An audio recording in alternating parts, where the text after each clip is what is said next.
नमस्कार, आप देख रहे हैं रिपब्लिक भारत में हूं आपके साथ अनुपमा झा। फटाफट अंदाज में रुक करते हैं देश और दुनिया की तमाम बड़ी खबरों का। केंद्र और दिल्ली सरकार में एक बार फिर से बढ़ा विवाद। घर पर राशन योजना पर केंद्र के रोक लगाने के बाद केजरीवाल ने साधा निशाना। कहा, जब पिज्जा और कपड़ों की डिलीवरी हो सकती है तो गरीबों के राशन की क्यों नहीं। लोग पूछ रहे हैं, अगर इस देश में पिज्जा की होम डिलीवरी हो सकती है, बर्गर की होम डिलीवरी हो सकती है, स्मार्टफोन और कपड़ों की भी होम डिलीवरी हो सकती है, तो फिर गरीबों के घरों में राशन की होम डिलीवरी क्यों नहीं होनी चाहिए। अपनी योजना को लेकर केजरीवाल ने कहा, दिल्ली सरकार ने एक बार नहीं कई बार चिट्ठी लिखकर दी योजना की जानकारी। केंद्र की आपत्तियों को भी किया दूर, फिर भी एक हफ्ते पहले लगा दी गई रोक। इसलिए हमने एक बार नहीं 5-5 बार आपका अप्रूवल लिया है सर। मार्च के महीने में हमारी योजना पे आपकी सरकार ने कुछ आपत्तियां लगाई, हमने आपके सारे ऑब्जेक्शन पूरे कर दिए। साथ ही केजरीवाल ने पीएम मोदी से की अपील। कहा, बस आप एक बार योजना लागू हो जाने दीजिए, मैं खुद दुनिया से कहूंगा कि सारा क्रेडिट मोदी जी का है। किसी भी तरह गरीबों को उनका पूरा राशन मिले, आप प्लीज मुझे ये लागू कर लेने दीजिए। सारा क्रेडिट आपका, सारा श्रेय आपका। मैं खुद सारी दुनिया से कहूंगा खड़ा होकर कि ये योजना मोदी जी ने लागू की है। केजरीवाल के आरोपों पर बीजेपी का पलटवार। संबित पात्रा ने कहा, केंद्र की स्कीम में बदलाव करने का हक किसी को नहीं है। दिल्ली सरकार चाहे तो खुद राशन खरीदकर घर घर करे डिलीवरी। जब आज स्पष्ट रूप से आपको सरकार ने कहा है कि आप घर घर राशन देना चाहते हैं, स्वागत है। अनाज है, गोदाम में अनाज है, आप आए, अनाज खरीदें। और जिस प्रकार भी मुख्यमंत्री घर घर योजना चलाना चाहते हैं, केजरीवाल जी घर घर योजना चलाना चाहते हैं, कौन रोक सकता है जी आपको। संबित पात्रा ने कहा, केजरीवाल की योजना में बहुत सारी खामियां हैं, जिसकी वजह से घर पहुंचेगा राशन किसी को मालूम नहीं है। केंद्र सरकार ने बहुत बड़ा घोटाला होने से रोक दिया। केंद्र सरकार ने एक बहुत बड़े स्कैम को होने से रोक लिया, बहुत बड़े स्कैम को होने से रोक लिया। और वो स्कैम था कि आप ये सारा का सारा जो गोदाम से डाइवर्ट करने वाले थे अनाज गरीबों के नाम पर, और इसका स्कैम करने वाले थे, आज वो स्कैम होने से रुक गया है। संबित पात्रा के प्रेस कॉन्फ्रेंस के बाद दिल्ली सरकार की तरफ से डिप्टी सीएम मनीष सिसोदिया ने फिर से किया पलटवार। कहा, देश में 80 करोड़ लोगों के राशन की हो रही है चोरी, उसमें बदलाव बीजेपी को मंजूर नहीं है। उनका कहना है कि 70 साल कांग्रेस ने वो चोरी की थी और अब भारतीय जनता पार्टी को मौका मिला है सत्ता में आके सत्ता चलाने का, तो अब भारतीय जनता पार्टी भी गरीब के लोगों के राशन की चोरी इसी तरह से करती रहेगी। वो उसमें कोई करेक्शन बर्दाश्त नहीं करेंगे। बीजेपी सांसद मनोज तिवारी ने भी केजरीवाल पर साधा निशाना। कहा, घर घर राशन योजना को लेकर झूठ बोल रहे हैं केजरीवाल। ये सरासर झूठ अरविंद केजरीवाल दिल्ली को बोल रहे हैं और उसका कारण है कि दिल्ली की गलियों में अरविंद केजरीवाल को लोग ढूंढ रहे हैं। कोरोना कर्फ्यू पर योगी सरकार का बड़ा फैसला। अब कल से नोएडा, गाजियाबाद समेत 71 जिलों से हटेगा कोरोना कर्फ्यू। 55 जिलों में पहले की तरह ही छूट दे दी गई थी। यूपी में अब सिर्फ 4 जिलों में जारी रहेंगी पाबंदियां। मेरठ, लखनऊ, सहारनपुर और गोरखपुर में अभी भी 600 से अधिक कोरोना के सक्रिय मामले। लखनऊ में सीएम योगी आदित्यनाथ ने टीम 9 के साथ की अहम बैठक। कोरोना वैक्सीनेशन और अनलॉक को लेकर चर्चा की गई। साथ ही कोरोना पर महाराष्ट्र के सीएम उद्धव ठाकरे समेत सभी जिलाधिकारियों के साथ करेंगे बैठक। पुलिस के कई बड़े अधिकारी इस दौरान शामिल रहेंगे। महाराष्ट्र में कल से शुरू हो रहा है अनलॉक। महाराष्ट्र के 18 जिलों को कल से किया जाएगा अनलॉक। रेस्टोरेंट, मॉल, थिएटर पूरी क्षमता के साथ खुलेंगे। मुंबई को करना होगा अभी थोड़ा सा और इंतजार। महाराष्ट्र में कोरोना मरीजों की संख्या के हिसाब से बांटे गए 5 जोन। सभी जोन में अलग अलग है पाबंदियां। लोकल ट्रेन में फिलहाल आम आदमी की यात्रा पर रोक रहेगी। कोरोना काल में कल से दिल्ली वालों को बड़ी राहत। लॉकडाउन में राहत के साथ ऑड इवन की तर्ज पर दुकान खोलने की इजाजत। सुबह 10 बजे से रात 8 बजे तक खुलेंगी दुकानें। कल से ही दिल्ली में फिर से दौड़ने लगेगी मेट्रो। सिर्फ 50% यात्री कर सकेंगे सफर। बाकी सभी पाबंदियां पहले की तरह जारी रहेंगी। मध्य प्रदेश के मेडिकल कॉलेज में ब्लैक फंगस के मरीजों के इंजेक्शन देने के बाद बिगड़ी हालत। अस्पताल प्रबंधन ने आनन फानन में रोका इंजेक्शन का इस्तेमाल। 27 मरीजों को लगाया गया था इंजेक्शन। यूपी में मंत्रिमंडल के विस्तार की खबरों के बीच प्रदेश प्रभारी राधा मोहन सिंह ने राज्यपाल आनंदीबेन पटेल से की मुलाकात। बोले उचित समय पर होगा मंत्रिमंडल का विस्तार। बीजेपी अध्यक्ष जेपी नड्डा के आवास पर आज दूसरे दिन भी चली मैराथन बैठक। आगामी विधानसभा चुनावों पर बैठक में हुई चर्चा। दिल्ली के जीबी पंत अस्पताल ने भाषा को लेकर जारी किया सर्कुलर वापस लिया। नर्सिंग स्टाफ को अस्पताल में सिर्फ हिंदी या अंग्रेजी भाषा में बात करने के लिए जारी किया गया था सर्कुलर। दिल्ली के जीबी पंत अस्पताल में भाषा को लेकर जारी किए गए सर्कुलर पर राहुल गांधी ने जताई थी आपत्ति। यूपी के अंबेडकर नगर में निर्माणाधीन अस्पताल की बदहाल तस्वीर आई सामने। 2019 में ही बनकर तैयार होना था स्वास्थ्य केंद्र। यूपी के बस्ती में स्वास्थ्य विभाग की बड़ी लापरवाही आई सामने। बिना कोरोना जांच के रजिस्टर कर लोगों को दी जा रही है एंट्री। कोलकाता में की गई वैक्सीनेशन ऑन व्हील्स की शुरुआत। बस में लोगों को लगाया गया कोरोना का टीका। यूपी के बहराइच में शादी समारोह के दौरान उड़ी कोरोना नियमों की धज्जियां। ऑर्केस्ट्रा का आयोजन किया गया। बिना मास्क के नजर आए लोग। कोरोना कहर के बीच मध्य प्रदेश के इंदौर में बीजेपी नेता ने वैक्सीनेशन सेंटर के अंदर बनाया अपना बर्थडे, काटा केक।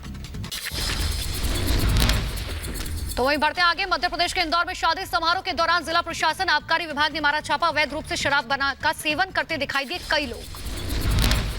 जम्मू कश्मीर के श्रीनगर में लॉकडाउन के दौरान देखी पुलिस की सख्ती। नियम के उल्लंघन करने पर काटे गए चालान। जम्मू कश्मीर के पुंछ में वीकेंड लॉकडाउन के दौरान पुलिस की सख्ती। सभी दुकानें और बाजार पूरी तरह से बंद। देश भर में लगातार कम हो रहे कोरोना के आंकड़े। 24 घंटे में 1,14,000 नए मरीज। एक दिन में 2,677 मरीजों की मौत। देश में कोरोना के अब भी 14,77,000 से अधिक सक्रिय मरीज। अब तक कुल 3,46,000 से अधिक लोगों की कोरोना से मौत। देश में तेजी से चलाया जा रहा वैक्सीनेशन अभियान। अब तक 23 करोड़ 13 लाख लोगों को लगाया गया टीका। यूपी में पिछले 24 घंटे में कोरोना के 1100 नए मरीज। अब तक लगभग 17,000 एक्टिव केस। रोजाना 3 लाख से अधिक लोगों का कराया जा रहा है टेस्ट। जम्मू कश्मीर के राजौरी में सरपंच के घर के बाहर धमाका। घटनास्थल से संदिग्ध मोटरसाइकिल बरामद की गई। पहलवान सुशील केस को लेकर एक्शन में दिल्ली पुलिस कमिश्नर अधिकारियों के साथ की एक बैठक। आज फिर बढ़े पेट्रोल और डीजल के दाम। पेट्रोल और डीजल दोनों 27 पैसे प्रति लीटर हुआ महंगा। कोरोना काल में बढ़ा आयुर्वेद वर्सेस एलोपैथ विवाद। योग गुरु बाबा रामदेव ने कहा, कल से खोलूंगा फार्मा कंपनियों की पोल। साथ ही अब बढ़ते आगे, दिग्गज अभिनेता दिलीप कुमार मुंबई के हिंदुजा अस्पताल में भर्ती। सांस लेने में दिक्कत की शिकायत के बाद दिलीप कुमार को अस्पताल में भर्ती कराया गया। ग्वालियर में सीनियर रेजिडेंट डॉक्टर्स ने सरकार के खिलाफ जताया विरोध। देश भर के गीत गाकर प्रदर्शन अपना किया। आंध्र प्रदेश के विशाखापट्टनम में नर्सिंग स्टाफ ने पुलिस पर लगाया बदसलूकी का आरोप। कहा, घर लौटते वक्त परमिशन लेटर दिखाने पर भी काटा चालान। असम के तिनसुकिया में कोविड वॉरियर्स का सराहनीय कदम। स्वास्थ्य कर्मचारियों ने कोरोना मरीजों का उत्साह बढ़ाने के लिए डांस किया। मध्य प्रदेश सरकार में राजस्व मंत्री रह चुके 104 साल के लक्ष्मी नारायण गुप्ता ने लगवाया कोरोना का टीका। यूपी के बुलंदशहर में कोरोना महामारी के खात्मे के लिए 3 दिवसीय महायज्ञ कार्यक्रम का किया गया आयोजन। एमपी के बड़वानी में वाल्मीकि आश्रम में कोरोना को मात देने के लिए हवन पूजन का भी आयोजन किया गया। बिहार में बक्सर के पुराना गांव में पक्की सड़क न होने की वजह से गांव वालों ने कंधे पर निकाली दूल्हे की बारात। यूपी के मैनपुरी गेहूं की खरीद को लेकर किसानों का हंगामा। किसानों ने प्रशासनिक अधिकारियों पर लगाया भेदभाव का आरोप। सुल्तानपुर में सरकारी जमीन पर कब्जा कर घर बनाने कर रह रहे लोगों के खिलाफ की गई बड़ी कार्रवाई। अलीगढ़ शराब कांड के मुख्य आरोपी को पुलिस ने किया गिरफ्तार। पुलिस ने रखा था 1 लाख का इनाम। साथ ही यूपी के ग्रेटर नोएडा में पुलिस ने अवैध शराब की तस्करी करने वाले 2 आरोपी को गिरफ्तार किया।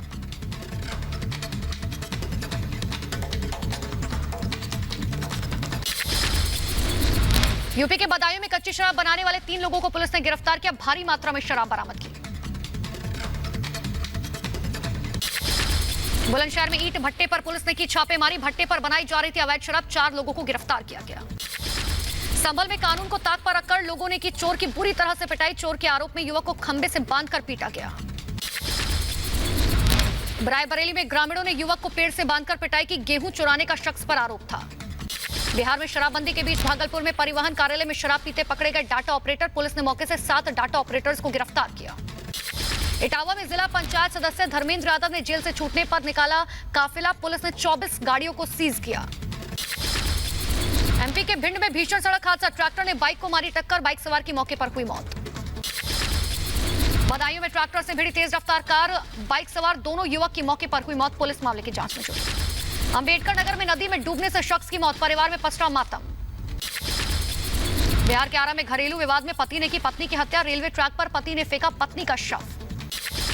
बिहार के कैमूर में शादी की खुशियां मातम में बदली। शादी समारोह में हर्ष फायरिंग के दौरान एक शख्स को लगी गोली। यूपी के रामपुर में पुलिस ने गौ तस्करी करने वाले गिरोह का भंडाफोड़ किया, 9 लोगों को गिरफ्तार किया। लखीमपुर खीरी में 3 युवती ने अपने रिश्तेदार पर 6 साथियों के साथ मिलकर गैंगरेप करने का आरोप लगाया। मुरादाबाद में कटघर लालगंज की वक्स फैक्ट्री में भीषण आग लग गई। कड़ी मशक्कत के बाद आग पर काबू पाया गया। यूपी के मुरादाबाद में व्यापारी का शव मिलने से मचा हड़कंप। किरौती के 4 लाख मिलने के बावजूद अपहरणकर्ताओं ने व्यापारी की हत्या कर दी। यूपी के संभल में बदमाशों के साथ पुलिस की मुठभेड़। एक बदमाश और एक सिपाही को लगी गोली। 2 आरोपियों को पुलिस ने गिरफ्तार किया। यूपी के फिरोजाबाद में धमाके के बाद ट्रांसफार्मर में अचानक आग लगे। आसपास के इलाके में मची अफरा तफरी। ग्रेटर नोएडा में एक इमारत में अचानक आग लगने से हड़कंप। समय रहते लोगों को सुरक्षित बाहर निकाला गया। ग्रेटर नोएडा में बदमाशों के साथ पुलिस की मुठभेड़। 2 आरोपियों को पुलिस ने गिरफ्तार किया। फिरोजाबाद में घर के बंद कमरे में मिला मां और 2 बेटियों का शव। इलाके में मचा हड़कंप। पंचायत चुनाव खत्म होने के बाद भी जारी है सियासी रंजिश का दौर। प्रयागराज में शेखपुर के ग्राम प्रधान मोहम्मद अख्तर पर किया गया जानलेवा हमला। उत्तर प्रदेश के रामपुर में प्रेमी जोड़े ने जहर खाकर की आत्महत्या। दोनों के प्रेम प्रसंग से नाराज था परिवार। यूपी के जौनपुर में मामूली बात पर भिड़े 2 पक्ष। दोनों गुटों के बीच मारपीट का वीडियो वायरल। सहारनपुर में पुलिस और बदमाशों के बीच मुठभेड़। पुलिस ने 6 बदमाशों को किया गिरफ्तार। मुरादाबाद में मामूली विवाद पर सरेआम गुंडों ने की फायरिंग। घटना में 3 युवक बुरी तरह से घायल। रायबरेली में बेखौफ चोर। रात के अंधेरे में 2 घरों में घुसकर लाखों के जेवर और नकदी पर किया हाथ साफ। सीतापुर में थाना प्रभारी पर महिला पुलिसकर्मी से अपने घर के निजी काम कराने के आरोप। विरोध करने पर दी जाती है ट्रांसफर की धमकी। यूपी के बहराइच में ससुराल वालों पर लगा बहू की हत्या का आरोप। महिला के परिवार वालों ने पुलिस में की शिकायत। बरेली में गैंगरेप के मामले में पुलिस ने 2 आरोपियों को गिरफ्तार किया। 4 और आरोपियों की तलाश जारी है। पश्चिम बंगाल के नॉर्थ 24 परगना में कुछ बदमाशों ने की बमबाजी। 4 लोग गंभीर रूप से घायल। लॉकडाउन की वजह से उत्तराखंड में ट्रांसपोर्ट विभाग को हुआ काफी नुकसान। अब कर्मचारियों का वेतन बढ़ाने के लिए बसों की नीलामी करने को है तैयार। तमिलनाडु के कोयम्बटूर में कोरोना महामारी के दौरान बढ़ी कॉफिन बॉक्स की मांग। पहले जहां दिन में 1 या 2 कॉफिन बॉक्स थे, अब वहीं रोजाना लगभग 3 कॉफिन बॉक्स की बिक्री हो रही है। गुजरात के सूरत में लॉकडाउन के दौरान टेक्सटाइल उद्योग को भी भारी नुकसान। पाबंदियों की वजह से बिक्री में आई कमी। बिहार के मधुबनी में तूफान ने मचाई तबाही। कई घरों को पहुंचा नुकसान। तमिलनाडु में एक गांव में मगरमच्छ के आ जाने से मचा हड़कंप। वन विभाग को जानकारी दी गई। रेस्क्यू के बाद नदी में छोड़ा गया मगरमच्छ। भारतीय पर्वतारोहियों ने एक बार फिर से माउंट एवरेस्ट को किया फतेह। 6 सदस्यीय टीम ने कर्नल अमित बिष्ट की अगुवाई में माउंट एवरेस्ट पर सफलतापूर्वक चढ़ाई की। दिल्ली की यमुना नदी में एक बार फिर से बढ़ा प्रदूषण। पानी में दिखाई देने लगा है जहरीला झाग। फैक्ट्रियों से निकलने वाले केमिकल से फैल रहा है प्रदूषण। ऑपरेशन ब्लू स्टार की 37वीं बरसी पर अमृतसर में अलर्ट। शहर के सभी महत्वपूर्ण स्थानों पर बढ़ाई गई सुरक्षा। अमृतसर की लोकल पुलिस के अलावा अमृतसर देहाती और पीएबी जालंधर के पुलिस बल समेत शहर में करीब 7000 जवानों की तैनाती। पश्चिम बंगाल के दार्जिलिंग के चिड़ियाघर के में रेड पांडा ने एक बेबी कब को जन्म दिया। वन विभाग की टीम फिलहाल निगरानी कर रही है। पुर्तगाल में छुट्टी मनाने पहुंचे ब्रिटेन के सैलानी अब भारी तादाद में लौट रहे हैं वापस। एयरपोर्ट पर उमड़ी सैकड़ों की भीड़। पुर्तगाल को क्वारंटीन की ट्रैवल लिस्ट से ब्रिटेन ने कर दिया है बाहर। साथ ही सेंट्रल अफ्रीका के चाड में भी शुरू हुआ कोरोना वैक्सीनेशन। टीकाकरण के पहले दिन बड़ी संख्या में टीका लगवाने पहुंचे लोग। इजराइल के यरूशलेम में प्रधानमंत्री बेंजामिन नेतन्याहू के खिलाफ प्रदर्शन। विरोध में सड़कों पर बड़ी संख्या में उतरे लोग। 12 साल बाद इजराइल में सत्ता परिवर्तन की आहट। ट्यूनीशिया में पुलिस और प्रदर्शनकारियों के बीच भिड़ंत। IMF के बातचीत के बाद महंगाई को लेकर लोगों ने किया था प्रदर्शन।